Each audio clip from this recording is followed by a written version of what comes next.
Hiero Music exclusive. I grew up like a savage.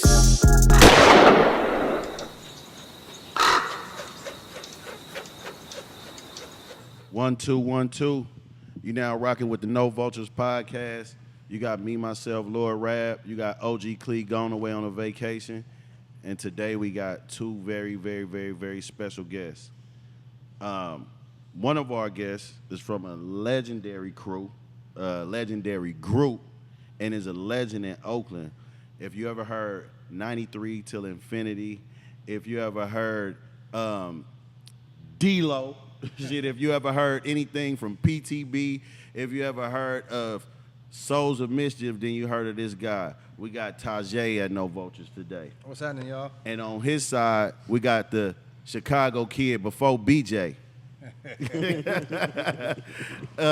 You done seen this man on the ones and twos. You done seen him around the town helping curate the culture, helping break artists. You done seen him probably mixing and mastering your music.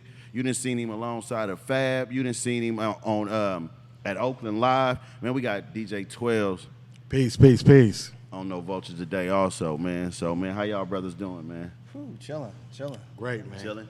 Chilling. I'm going to give y'all the No Vultures disclaimer, right? Started a podcast because we felt like it was a void. You got Drink Champs. You had, at that time, you had, I've been a fan of Combat Jack all those years. I was a fan of all of these different platforms. Never nothing from the West Coast from a true introspective hip-hop perspective, in my opinion. Like, you'll have something either based on drama or beef or, like, I don't want to talk to you till you get a DUI and you make the paper. I don't want to talk to you until it was a shooting at your party. Like, that's not what we about. We about actually giving flowers and talking about how important we are all to the culture. You know what I'm saying? And so we call it No Vultures because we don't fuck with no culture vultures at all. You know what I'm saying? So that's out. So That's time. there you have No Vultures. You know what I'm saying? It's not fueled by money. It's not fueled by none of that shit. Straight, pure culture. So Straight up. how y'all doing, man? Chilling, man. Chilling? Excited. Chilling? Great, man. We here, man. We we got an opportunity to do some legendary shit. Hiero Day coming up. Yeah. 10 years. Yeah, 2020 is a bye year. It's a buy. It got an asterisk by it, Yeah, like that yeah. Lakers championship. Yeah. Yeah.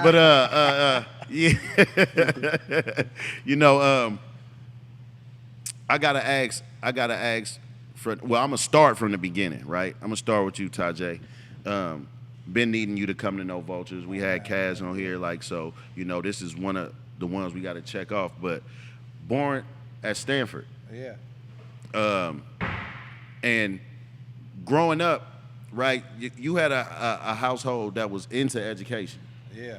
Yeah, so people see you now going back and becoming an architect after all the legendary shit you done in rap. Is like, it's a natural thing almost. So how was that? You grew up on the Hill, right? Yeah, 82nd. 82nd. and Astor. Yep. Yeah. Yep. Astor, shout out to the Astor boys, man. When we talked to Kaz and he just broke down the whole history of everybody and who's everybody's parents was and who walked down the hill first and met who. So how did that go for you? How do you remember that?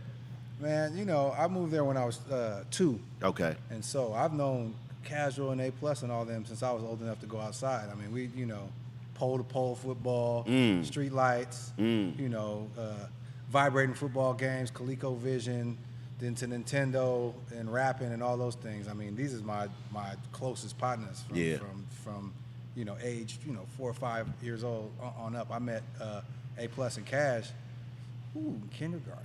That's crazy. Kindergarten, Miss Fransman's class. What school was that? Howard. At Howard. Yep. Man, Charles P. Howard. That's crazy. And so we've been rocking ever since then, and it's been cool, man. I feel like we had a real close-knit neighborhood. I can remember before crack and after crack, and I really feel like us having this friendship made it possible for us to survive through them eras. You know what I'm saying? When some of the homies was getting into this and that, I mean, some not even homies, like our siblings. Right. You know what I'm saying? No? Right. But we always kind of was protected by each other. You feel? So it wasn't like we had positive peer pressure. I mean, we did all the dumb stuff that youngsters do, but it was never something where me and my partners had to decide to do something that could have made it so we wouldn't be here right now. It was always, football, rap. You know what I'm saying? No comic books. I gotta all be that. honest with you, man. Like I always felt like watching you guys. Y'all was older than me, but I always was like, in awe of y'all friendship as far as like being positive, right? So because in those times that you mentioned, when you said before and after crack, I want to know how did that affect? Because we always had this conversation. How did that affect above MacArthur? Oh, it's the same, man. Yeah. You go from your mom having a car and your dad having a car to your mom kicking your dad out. You know what I'm saying? No, and you thinking it's some marital issues, and it's not. This nigga smoking. You know what I'm saying? No, and then it's like he lose his car. Your mom got to trade in her car and get. You know what I'm saying? No, so even if she might not be addicted, or it's not. You're too young to understand what's going on. Because when crack came out, it was just something you did. It was like how fools do. I mean, it wasn't even illegal when it first came out. Right. People didn't even know what it was. They was just finding rocks. Yeah. So it definitely had an effect above Mac. Like, we grew up in, I say, a solidly middle class. It ain't even really middle class no more. So it's hard to explain that right now. Yeah. But like, we grew up like niggas had dads. You know what I'm saying? No, like niggas pops would be outside working in the car. Yeah. But then I think crack really fractured our community. Because it went from you having this. Like, we all moved out here from other places. Only Festo, I think, has one more generation here. Okay. Everybody else is, A+ family from Jamaica. My family is my mom grew up, she was born in Japan. She grew up in Seaside. Okay. Casual's family is from either Louisiana. Pep family from Mississippi. Mike P., Arkansas. Like, everybody's family is from elsewhere. And then we came here. So we moved here because black folks was doing stuff. We was able to have things and all that. And as a result of black folks being able to do all these things, that's when they start pumping the crack in and the heroin and all that. So it had an effect, I think, in our it was a holocaust. You know what I'm saying? That we still feeling the effects of right now. But I don't think that it was different. That's the crazy part. Any bougie black person, how many generations are you really far from being in the mud? Like maybe one, maybe two, unless you one of them, paper bag tests. It only took one dad or mom to get a good job and then change the trajectory of what was supposed to be everybody's life, right? So somebody may move to get a kid a better, like a lot of kids, actually my older brother, right? So before crack, he went to private school. So like his life was even different than mine, because everybody thought that if these kids gonna make it, we gotta put them in private school, or we gotta do, people were serious about this shit. Like, so I'm glad you saying all of this, because people look at black folks like they inherently bad.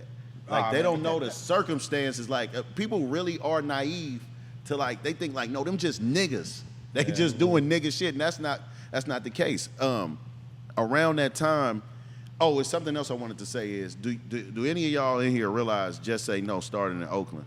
I believe crack started in Oakland. Yeah. I mean, literally, they found the chemical stuff down there south of the border, but when they do, I was an anthropology student. The anthropological studies find the first base pipes in Oakland. It was created to destroy us and get rid of the Panthers and all that. Period. This Rest in peace zero. to Gary Webb, because Gary Webb was on their ass. He was telling, you know what I'm saying? Gary Webb was telling it all. And just when I had went back and reflected on, like, this is not a coincidence that Nancy Reagan was at a school in West Oakland and asked the girl, because you remember there was the big deal when they busted somebody by the White House with the crack, and then they made it was national news, right? And he was like, just down the street from the White House. So Nancy asks the girl, what are you gonna do if somebody asks you? Just say no. And now that I think about how, you set shit up, I was like, that was fake. That don't help. I was at the Nancy. I saw her at the Henry J. Oh, wow. Like, our whole school went to the rally and everything. And really, like, when it comes down to it, and this we go back to the positive peer pressure and all that. You know what I'm saying? Though, and family structure and all that. When it comes down to it, it can be that easy if you're surrounded by other people who are going to support you in that respect. But if not, it's hard, and it's harder to say no to the dope money than it is to the actual dope. After a while, you see what the dope does to people, but we still in the midst of seeing what dope money does to people, because we still in this mentality where fast money, we only respect fast money. And that's not all of it. I don't like to be like, black folks, this, that, and third. But even right now in 2022, so 40 years later, fast money is still where it's at. And that's kind of the American way. I It get is, it. The it stock is. market is the same way. It is. Bitcoin, all these things, they do it their way, and a lot of that is just as illegal. But when you talk about the dope money and the effect, it's like a dog chasing its tail or like a snake eating its tail. The effect that it's like a parasite effect that we have Right. on our, and us seeing that and still being so addicted to the dope money that we can't let it go. Yeah. That's like another level of addiction that I It think we is. never talk about. And shout out to the great poet and at this point prophet Todd Shaw, aka Too Short, because he said Nancy Reagan came up to me and said, "Do you have the answer to the U.S. economy and a cure for cancer? What are you doing in the White House if you're not selling cocaine?" That when I think about that shit now, did he know what he was saying? He did. I think he did, though. I think he did. Yeah, because I think that he was did. that shit was that is as prolific as some Nas bars. Yeah, Like oh, yeah. at this point, you're like, God damn. Oh no, he had them in those He throwback had 'em. albums. He Yeah. had them. Short but funky, all of that. Yeah. He had them. Yeah. And I think that unfortunately, knowledge is not just one group's thing, right? There are different types of knowledge. And if you talk to the average dude on the street about whether it's the vaccine, whether it's about cryptocurrency, all these types of things, even if they don't have a Stanford education or the Ivy League education, all these things, they're gonna be able to spit. Like, we're in a world where that knowledge is available, and we always kind of have been. Right. It just depends on how deep you wanted to get into it. If you wanted to go to the library and keep the newspaper clippings and everything. But like, I don't think that Short was saying that and was just like spitballing. Right, I think right. it was known because we know where the cocaine comes from, and it doesn't come from Iowa or Fresno or none of that kind of stuff. No. It comes from the places that we stage in coups, and now we find out we're trading arms and all that kind of stuff. So I feel like Short was a grown man when he said that. So he had a different kind of understanding than we did. Yeah. I gotta ask you, 12, because I want to keep this parallel with y'all lives as I run through this. Growing up in the Chi, you was born and raised there. When I look at the landscape of Chicago right now, I know it's no way possible, and I know that it was intentional on taking the leaders out the community. And but how was it when you was growing up? Like I had interviewed Danny Boy, and I said something hella funny to him. Like in my mind, before the way Chicago is now, it looked like good times. So it looked like the niggas that was trying to beat up JJ. Like, and the nigga said, "How old you think I am, man?" So I just want to know from your perspective, like, how was it? I mean, Chicago is one of them places that, it has as much light as it does dark. But people get put on to the dark more than the light and the history of it. To me, where Chicago is, what it's doing, what the streets are doing, all make practical sense. I mean, our city was founded on some gangster shit, right? Very Prohibition, Al Capone, like this motherfucker used to hang up cops in the alleyways to make examples of them and do all types of wild shit. There was a mentality that set a certain tone for the landscape of the city, right? That was done early on, right? So if you get launched, if you get a certain way of doing things comes into president or whatever, you're gonna do it. That's what it is, right? Right. If somebody shows you something, you believe you could do it, then you're gonna do it. So Absolutely. that's why gangster shit is gonna always be something in Chicago, because that's how it really started. You know what I'm saying? And evolved from there. So when I hear about stuff or they say, 30 people got shot this weekend, that shit been happening. It been You know happening. what I'm saying? Fools been getting, if they can't pop your daddy, they come after you. You're 3 years old, you're gonna get shot in Pop's car. It's You feel crazy. me? That's how they do it. If they can't get you, they gonna go after your mama because she had you, right? And that's just the mentality from it. So it's like, you get groomed in a certain way. But what I'm really thankful is if you can make it out of Chicago alive, you can make it anywhere. Right. So it's like, for me, people be like, I'm a little wild, I'm a little third worldish, you feel me? I'll go anywhere, do anything by myself. I don't give a fuck. You 'Cause know you what I'm from saying? there. Because Yeah. I'm from it and I'm conditioned in a different way. So when crack hit and all of that stuff, I was a baby. You know what I'm saying? I was born like 83. Okay. So seeing it like from my beginning stages and on, like, we seen it. Like, I had one of them grannies that would always take care of us because mom and dad was always at work. We was always with my grandmother. You know what I mean? And she wouldn't let us go nowhere. Yeah. So it's like a lot of motherfuckers growing up in Chicago, you did not know how to get nowhere. You might have known a couple bus routes here and there. What side is this? I'm from the south side. South You know, side, I grew okay. up on 77. You know what I'm saying? Okay, So, okay. And I would say this. I know niggas from the south side that have never been downtown or the north Man, side. ain't that never. crazy? Literally, they be and like, and it's they that can't way. tell you where to go anywhere. That's right? crazy, The yeah, only reason right. why I know Chicago is because I was like, fuck that. I would sneak out Yeah. as a teenager, a rebellious teenager, go to rave parties and all that shit, be throwing them, stealing warehouses and doing all of that because that's what me and my crew were into. You know what I'm saying? But if it wasn't for us being hella rebellious, we wouldn't know shit. You know what I'm saying? So music actually pulled you out the house. Definitely. Yeah. Right? Definitely. It's That's like the beautiful. first time we got on as a street crew, me and my cousins got on from, shout out Mr. Cheeks from the Lost Boys. There used to be a record store named In Grooves in Chicago off Pulaski. I don't think it's there anymore. Frankie Vega used to run it and shit like that. But it was right across from Curie High School. Mm-hmm. We used to go to high school. We used to sell weed in that back alley. So we were so popping and everything that folks would see us and do their in-stores at in-grooves and be like, yo, can y'all pass out my flyers? Can you work this shit? We ended up becoming a street team for the industry just from selling weed in the back alley. And that's really what exposed me to music. I would go to rave parties when rave parties were a thing, and they were big in like that era of the late 90s, early 2000s, when it was still a thing and they'd have all that shit. And we just like integrate everything. That's But great. for a street movement, that was what really was going on. Yeah. You know what I'm saying? Yeah. Yeah. Tajai, when you guys got together, like, well, early, even before music, you was like already kind of a techie. So you had like, I think I read somewhere you was on a Commodore 32 Yeah, 64, yeah. and a 64. something So like that. an Apple II. I had an A+, got the Apple IIc, and then my mom, she said she didn't pay mortgage for 2 months and got me the Apple II GS. Wow. You know what I'm saying? Wow. And I think people thought she was crazy when she did it. And, Yeah. You know, now it's like You have there's to a have computer that. in every Yeah, house. yeah, You know yeah. what I'm saying? So it was.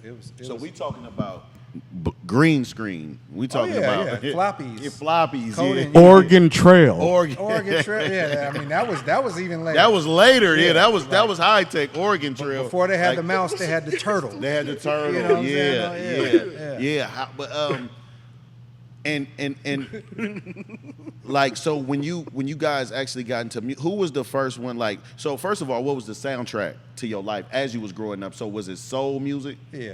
It was soul music. Yeah, Stevie Wonder, Maze, you know, Barry White. Yeah. Let's be all Everybody- honest. We all are kids of hip hop in here, and everybody thought our genre was gonna die.